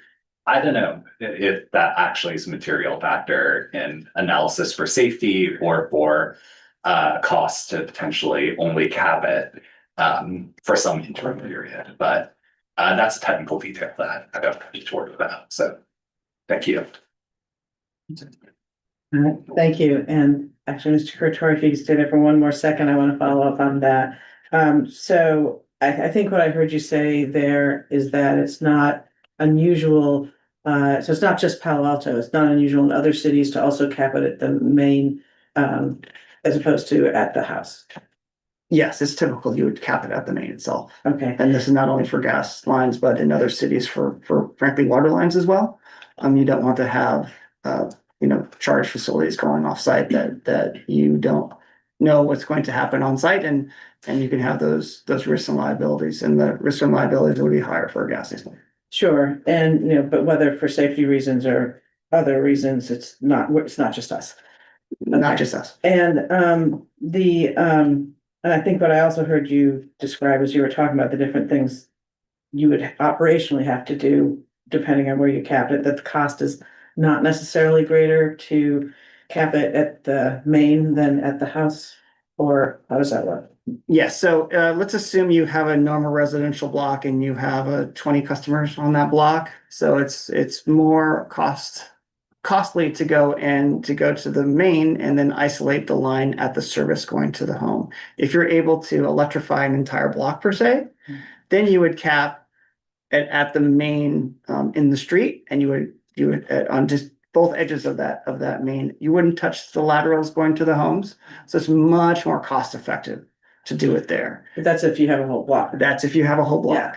Yeah. Correct. So just on that point generally, because I know we talked about a little bit, the values of electrifying a whole block. I would love to see that. I guess I'm just not as optimistic. I hope we can get communities to do that. And I know it's a long time off. A lot of evolving will happen between now and then, but I think it's a little tricky. I'm trying to imagine how those conversations go. And, do we pitch it at block parties? Like, how do we get the word out to all of these? And I think, you have on a lot of the blocks in Palo Alto, you have a lot of dissimilarly situated people. You have some elders who have been in the homes, for decades and decades and decades, and then you have people with newer homes that maybe they upgraded and moved in.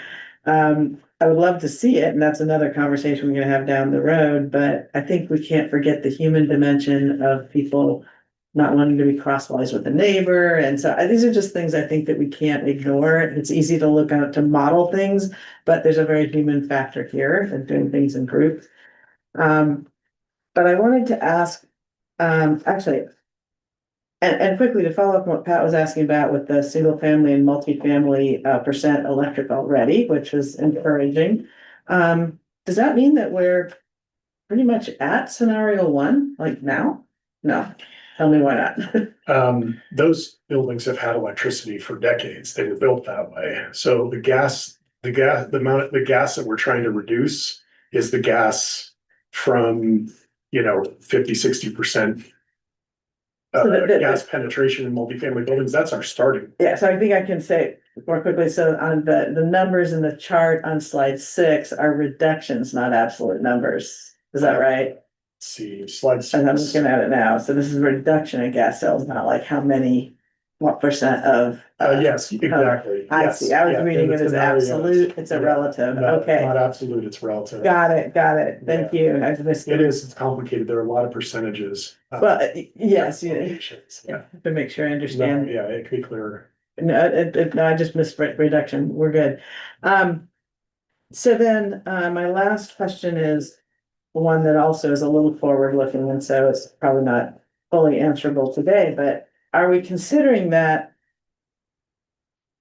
at some point, if we achieve sufficiently diminished gas use amongst our residents, that, you know, the expense might not only be, you know, high to those residents, but given the expense to the city to continue to operate the gas, that it might make sense at that point to more heavily subsidize sort of the holdouts in conversion. I mean, are there different things we might do? We're a long way from making that decision, but are those things we'll have to grapple with? And I mean, I think there are a whole range of ideas that we have to surface. And you know, I think that generally approaching things from a voluntary and incentive-based approach, especially when you can see savings associated with those incentives, that's generally better received. Great.